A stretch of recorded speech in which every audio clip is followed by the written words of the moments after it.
ભાઈ જો આ રીતના ખમણ છે દેશી સ્ટાઇલમાં. ખાણ થઈ ગયો છે રેડી. જો ભાઈ હવે છે ને આ રીતનો કઈક તગારો. હાઈ ક્લાસ 20 રૂપિયાના તમને 100 ગ્રામ આવે પણ તમે શીખી ને એટલે આ બધું ઉસ્કાય કરવું પડે. કેમ કે ખ્યાલ ન હોય ને, ખ્યાલ ન હોય. વઘારવાની પ્રોસેસ ચાલુ થઈ ગઈ. હવે બધા પેલા છે ને લોટ છે એ આપણે સાળવો પડશે. આજે મસ્ત મજાની રેસીપી ખમણ. ભાઈ ખમણ કેટલો ટાઈમથી પપ્પાના હાથના ખમણ. ભાઈ એ ખમણ છે ને ભાઈ અલગ જ છે આ ખમણ. તો તમે ઠેઠ સુધી વિડીયોમાં રહેશો ને એટલે તમને આઈડિયા આવી જાય કે કઈ રીતના ખમણ બનાવવાના છે. અને આ ખમણનો વિડીયો છે ને આપણી ચેનલમાં લગભગ બીજા કે ત્રીજા નંબરે એટલો વિડીયો વાયરલ ગયેલો છે. તો આજે સંપૂર્ણ રેસીપી લઈને આવ્યા છીએ. દેશી સ્ટાઇલમાં ખમણ બનાવવાના છે ભાઈ. આ ખમણ તમે યુટ્યુબની હિસ્ટ્રીમાં નહીં જોયા હોય ભાઈ અમારા ખમણ. તો એવા ખમણ લઈને આવ્યો છું. તો વિડીયોમાં ઠેઠ સુધી રહેજો અને વિડીયો ગમે ને તો લાઈક કરવાનું ભૂલતા નહીં. કામ શરૂ થઈ ગયું છે. મમ્મી પપ્પા બેથી ખમણ બનાવવાના છે. આજે ખાસ સબસ્ક્રાઈબ કરવાનું બાકી હોય ને તો કરી નાખજો. કેમ કે અમે ડેલી લાઈફસ્ટાઈલ વ્લોગ લાવતા રહીએ છીએ તમારા માટે અલગ અલગ. આપણે ઓલો વિડીયો ઉતારી કેટલા વર્ષ થયા? 1 વર્ષ થયો. આમ તો 1 વર્ષ થયો છે. હું આખલે પાલસથી લોટ લાવેલો છું ભાઈ. હા, હું શીખવા હતો છે ને બહુ મેં મહેનત કરી. ઈખરમાં એક મોમેન્ટ નતા ઇમ્તિયાઝભાઈના ખમણ બહુ વખણાય છે બરાબર. પણ એને મેં 5000 રૂપિયા કીધા તો શીખવાડ્યા નહીં.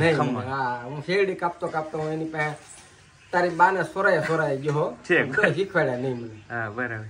પછી રહેતા મને મેં કીધું એક જણા અંદાજ સાહેબ આશરે હજી આ પાછી હું ટ્રાય મારું. આપણે પપ્પાના આઈડિયા થી જ કરવાના છે. અને આ તગારા બનાવવાના છે. તગારામાં જ બરાબર. આખલે ગેસ ઉપર બનાવવાના છે આજકાલથી. હા, ગેસ ઓળખરાઈ બનાવવાના. આ વખતે હું ગેસ ઉપર જ બનાવી. ભાઈ સ્પેશિયલ લાવેલા છે. પપ્પાની હેરડીમાં ગયા છે ને ત્યાંથી પાલેસથી લાવેલા છે આ લોટ. તો આજે અલગ જ સ્ટાઇલમાં ભાઈ ખમણ બનવાના છે. તો વિડીયોમાં ઠેઠ સુધી રહેજો એટલે તમને આઈડિયા આવી જાય કઈ રીતના ખમણ બને છે. જો કામ શરૂ થઈ ગયું છે. તો જો ભાઈ આ તગારા આવી ગયા છે. તગારામાં જ ખમણ બનાવવાના છે. અને ખમણની મેન તો એક જ વસ્તુ હોય કે આ દેશી જુગાડ છે ટૂંકમાં અમારો. આમાં હવાલો મૂકી દીધો છે. કેમ કે ખમણ ફૂલવા જોઈએ એ મહત્વની વસ્તુ છે પહેલાં તો એ રીતનું છે. અને આ બધી ગ્રેવી તૈયાર કરે છે હવે. તો ગેસ શેકી દીધો છે પપ્પાએ અને તગારું જડાઈ દીધું છે માથે. હવે તો જો ભાઈ આ ઓલું છે ને એમાં તેલ નાખી દીધું કેમ કે ચોંટે નહીં, વ્યવસ્થિત રીતે રહે. તો આમાં તેલ નાખી દીધું છે થાળકામાં. અમારે આ સાજીના ફૂલ છે, ફૂલ સોડાકાર. તો એ નાખવાના છે. કહેજો બાપા હો.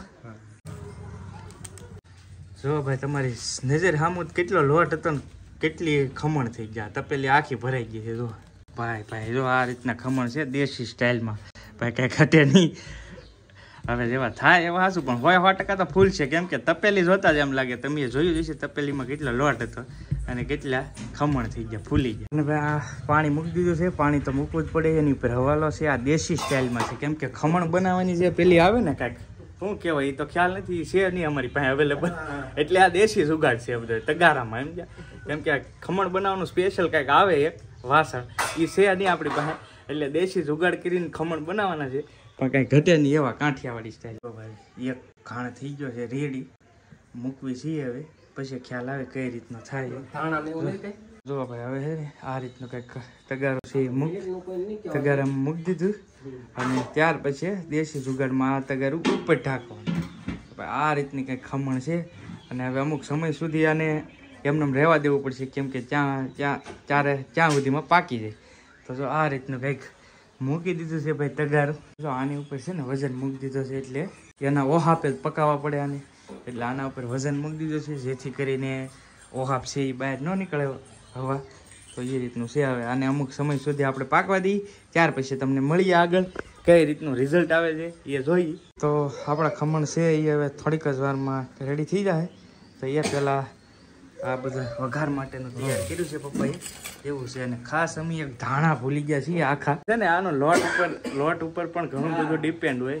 કેમ કે ખમણ બનાવવાની ઘણી બધી અમુક ટ્રીક હોય જે ધંધાવાળા હોય બહુ શેર ન કરે. તો આ લોટ સ્પેશિયલ પપ્પા લાવેલા છે ત્યાંથી, જે આહોટથી લાવેલા એવું છે ભાઈ. પાલેસથી ભાઈ. પાલેસ શેરડી તમે જોઈ જશે. હું ગયો તો વિડીયો બનાવવા. પાલેસ છે હાઈવે રોડ ઉપરથી પાલેસ પોલીસ ચોકીની સામે એક ખમણ બનાવે છે એ ભાઈ છે. એ હાઈ ક્લાસ 20 રૂપિયાના તમને 100 ગ્રામ આવે પણ તમે ખાતા ધરાવની એવા જ આવે, પાણી વાળા જ આવે, પણ તમને આમ ખાવા જ થાય. ખમણ પાલનની સામે છે, પોલીસ ચોકીની સામે સોકડી જ છે. ત્યાંથી લોટ લેવા? હા નહીં, પણ એ ગામમાંથી પાલેજ છે, દિનેશ સ્ટોર છે, વર્ષોની દુકાન છે, પણ એ પાલેજ વાળા એવા ખમણ બનાવે, પણ ઈ આપણને કોઈ સલાહ દેતું નથી. તો ભાઈ આ હે ને લોટ ત્યાંથી લાવેલા સ્પેશિયલ ભાઈ. અને ખરેખર હકીકતે એવું હોય કે અમુક ટકા લોટ ઉપર ડિપેન્ડ રહે, તો એ રીતનું છે. હવે જોઈશી કઈ રીતના બને છે એ ખમણ. હવે આ આપણે શીખીએ ને એટલે આ બધું ઉસ્કાય કરવું પડે, કેમ કે ખ્યાલ ન હોય ને, ખ્યાલ ન હોય. આવું થઈ જાય, અને અમે આમ ઊંચું થવું જોઈએ, એના હિસાબે આવું થઈ જાય. એનું કારણ શું છે એવું તમે જાણતા હોય તો મને કહેજો ભાઈ. હા થોડું કહેજો, મારા કૌશિક ને કહેજો, મને ન કહેતા. આ ખાટો પડે ન પડે, અહીંથી આમ ફૂલવું જોઈએ, આમ ઊંચું થવું જોઈએ. બરાબર. પછી ઘણા એમ કે આમ તમે જોઈ દો તો આમ જોઈ તો આમ સોંટતું નથી, કાંઈ નથી થતું, તો બધું ઓકે છે. પણ આ અહીંથી આ છે ને આ ભાગ ઈ ઊંચો થવો જોઈએ, તો મને ખમણ પીના એવું લાગે. મારા મનમાં આવતું નથી, મેં બહુ મહેનત કરી પણ આવતું આ રીતનું કઈ થયું છે. બરોબર, હોળે ઉપસા નહીં ભાઈ ખમણ દેશી સ્ટાઇલમાં. હવે આ ખમણ છે ને ભાઈ અલગ જ છે પાછા. જો કઈ ઘટે ડબલ કલર ના ખમણ. હા, એ રીતના છે ભાઈ દેશી ખમણ. ખમણમાં કાંઈ ઘટે નહીં એવા છેલ્લા હે. હવે બીજો લોટ મૂક્યો છે, હવે જોઈ છે કઈ રીતનું. પણ આ થોડાક રેડ થઈ ગયા છે, એનું કઈ કારણ ન ખબર પડી કઈ રીતના લાલ છે આ ખમણ, એ રીતનું છે. તો આ વખતે આ ઘાણને હે ને થોડોક ઓછો પાકવા દઈએ. હવે આમાં કઈ રીતના નીકળે એ જોઈ છે, પછી ખ્યાલ આવે. બાકી જાળી બાળી તમે જોઈ શકતા છો, જાળી કમ્પ્લીટ થઈ ગઈ છે. બસ આમાં માત્ર કલર ચેન્જ થયો છે, બાકી ખમણ તો રેડી જ થઈ ગયું છે. જો ખમણમાં કાંઈ ઘટતો નથી, પણ કલર ચેન્જ થઈ ગયો છે, કે લાલ કલર થઈ ગયો છે. હવે એના હિસાબે છે એ અમે બધા કન્ફ્યુઝનમાં છીએ. બરાબર. મારા બા એમ કે હળદર ના હિસાબે ચૂસ એમ કે છે. કેમ બા? હળદર ને ફૂલ સોડા ખાય.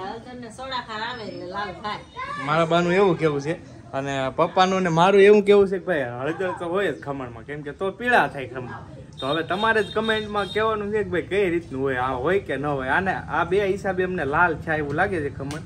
તો તમે જરાક કહેજો કે ભાઈ હળદર હોય કે ન હોય, એ જ કહેવાનું છે.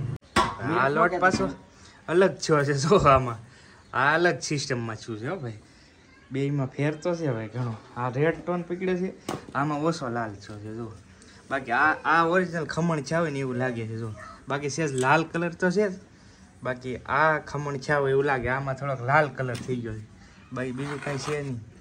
જો આ રીતનું છે ભાઈ. તો દેશી ખમણ છે એટલે ભાઈ બહુ ઇગ્નોર મારજો ને. આવડે તો શીખવાડજો થોડોક. અમારે ખમણનો બહુ શોખ છે, પણ શીખવાડતું નથી. હા ભાઈ એ રીતનું છે. ક્યારે આને બોલા પડવા એવું બધું ઠરવા દેવું કે શું કરવું એ કહેવાનું. કન્ફ્યુઝનમાં ઈ જ થાય છે ભાઈ, કેમ કે કેટલા પકવવાની ઈ જ મહત્વનું છે. આમાં ઈ જ આઈડિયા નથી આવતો. આ ઘાણ છે ને હા ઓછો ટાઈમ પકવાય, એટલે કે 10 થી 15 મિનિટની અંદર. અને ઓલો જે પેલો હતો ને એ 30 મિનિટ રહેવા દીધો, એટલે બેમાં ડિફરન્સ તો પડી ગયો છે ઘણો. જો આ તમે જુઓ ને તો આ તમને એમ લાગશે કે ભાઈ થોડાક રેડ થઈ ગયા ને, આને આપણે વધારે પકાવ્યા અને આને ઓછા પકાવ્યા. હવે છે ને આપણે વઘારવાના છે ખમણને. તો વઘારવાની પ્રોસેસ ચાલુ થઈ ગઈ છે. તો ભાઈ જો હવે આ વઘાર. ભાઈ આ ખમણ ખરેખર તમે યુટ્યુબની હિસ્ટ્રીમાં નહીં જોયા હોય ભાઈ. આ રીતના ખમણ અમારા ખમણ ઢોકળા અલગ સ્ટાઇલમાં છે ભાઈ આખા. તો જો આ રીતનું છે. બાકી જો ખમણ દેખાવમાં કાંઈ ઘટે નહીં ભાઈ, પણ હકીકત આ ખમણ તમે નહીં જોયા હોય. જો છે એકદમ યુનિક અને અલગ. કલર નથી નહીં કહો પાછા તમે પા કહો કલર નહીં કહો, કલર નથી, રિયલ કલર છે આ ખમણનો. રીતના ખમણ કમ્પ્લીટ થઈ ગયા છે આપણા રેડી. હવે ટેસ્ટ કરીએ પછી તમને કઈ રીતના પીણા. પહેલા તો આ ભગવાનને ધરવાના હોય. હા પેલા ભાઈ ઓલો તો હારું ભગવાનને ધરી કાળ કર્યો બધા. હા એ સાચી વાત છે. તો હવે પેલા ભગવાનની ડીશ કરી છે, ત્યાર પછી આપણે ટેસ્ટ કરીએ. પેલા તો આ ભગવાનને દાદાને ધરવાનો હોય. અમારા કાળ કર્યો દાદા ઉજ્જૈન વાળા. સાચી વાત છે ભાઈ. ખમણ તો ફિનિશ થઈ ગયા છે. હવે અસ્મિતા ટેસ્ટ કરશે કેવા લાગે, કેવા થાય. હાલ તો ટેસ્ટ કરી. તો ભાઈ મેં તો ટેસ્ટ કરું છું, સાયકું છે મેં, મજા આવી છે. હે હવે તો આ બેને આવ્યા ખમણ ખાવા. હવે બધા ખમણ ખાવા આવી રહ્યા ધીરે ધીરે ભાઈ. તો હાલો ટેસ્ટ કરીએ પછી તમને કહીએ કેવા લાગ્યા છે એમ. બરાબર. હું તો ડાયરેક્ટ લાઈવ ટેસ્ટ કરી લઉં. હાલો ભાઈ મેં તો એકવાર કહ્યા છે ફરી વાર, અને અલગ મસ્ત ખમણ બન્યા છે ભાઈ. તમને જોતા જ એવું લાગતું છે ભાઈ ખમણ રેડી છે. જોકે કલરને તમે ધ્યાનમાં લઈશો તો કલર ઉપર ડિપેન્ડ નહીં રહે ભાઈ. બાકી ટેસ્ટ તો ઓરિજિનલ ખમણ જેવો છે. તો જો ભાઈ અસ્મિતા હવે ચેક કરે છે કેવા લાગે એને ખબર પડે પછી આપ લીલે ઉપર લીલે પાના ખમણ શું કે છે હે મસ્ત બીના એમ કે છે. હવે આ વખતે નેક્સ્ટ ટાઈમ અમે બે ટ્રાય કરીશું ભાઈ બરાબર. બાકી ખમણ વ્યવસ્થિત બનાવવાના છે જોકે વ્યવસ્થિત જ છે આ પણ આ વખતે અમે બે ટ્રાય કરીશું કંઈક નવું જાણી પછી. તો હાલો તમે પણ આવી જાઓ ખમણ ખાવા. ભાભી ટેસ્ટ કરે છે હવે ખમણ. આના પહેલાંનો વિડીયો જે પપ્પાનો છે એ બહુ વાયરલ ગયેલો છે ખમણનો જ. તો એ ખમણ બીના હતા ને એ તો એક નંબર. એ વિડીયો કદાચ તમે જોજો તમને મળે તો આપણા મોસ્ટ પોપ્યુલરમાં છે એ વિડીયો. 1 થી બીજા નંબરે હશે લગભગ પપ્પાના ખમણ. તો સેમ ટ્રાય કરી હતી એ વખતે. આજથી 1 વર્ષ થઈ ગયું લગભગ. આ 1 વર્ષ પછી પાછી ટ્રાય કરી તો આ વખતે થોડાક વીક બીના છે. આ વખતે ફરી વાર પાછા બનાવીશું ને ત્યારે હારા બનાવીશું. બાકી એમ ખવાય એવા છે એવું કઈ છે. હા પણ તમને કોઈને ખ્યાલ હોય ને આ ખમણમાં શું મિસ્ટેક છે ને એ ખાસ કરીને કહેજો. કેમ કે લાલ ખમણ ચા એટલે કંઈક મિસ્ટેક છે આમાં. પહેલી વાત તો એ હે હળદર જ કે ભાભી હળદર એમ કે તારું શું માનવું હોય? હળદરનું જ કહે છે ભાઈ. હળદર હવે તમારે ખાસ આના ઉપર જ કહેવાનું છે કે ભાઈ હળદર નાખવાની હોય કે ન હોય એ જ કહેજો તમે. ફૂલા બધું કમ્પ્લીટ થયું જાળી પીડી પણ કલર ચેન્જ થઈ ગયો. બાકી અમે ખાવામાં ઢીલા દેવાના નથી ભાઈ. ભાભી કાંઈ વધશે નહીં ગોરે ત્યાં આમાં ભાઈ બધું ખવાય જાય તો એવું છે. તો હવે આજનો વિડીયો ખમણ વાળો એટલે સુધી અહીંયા વિડીયો પૂરો કરીએ. વિડીયો કેવો લાગ્યો એ ખાસ કમેન્ટની અંદર કહેજો અને વિડીયો ગમ્યો હોય તો એક લાઇક કરવાનું ભૂલતા નહીં. કેમ કે અમે ભાઈ છે ને ક્યારે યુટ્યુબમાં જોઈને ટ્રાય નથી કરતા. જેટલી પણ રેસીપી બનાવીએ ને હાથે જ બનાવીએ છીએ. યુટ્યુબમાં જોઈને ટ્રાય નથી કરતા. જેવી થાય એવી એટલે જેવી થી ને એવી રિયલ તમને બતાવી છે. તો કેવી લાગી કમેન્ટમાં કહેજો અને વિડીયો ગમે તો લાઇક કરવાનું ભૂલતા નહીં. ચેનલ ઉપર પહેલી વાર આવે તો સબસ્ક્રાઈબ કરી રાખજો. ફેસબુકમાં જોતા હોય તો ફોલો કરી રાખજો. મળશું નવા બ્લોગ સાથે. જ્યાં સુધી બધાને જય માતાજી, રામ રામ, આવજો મહાદેવ, બાય બાય.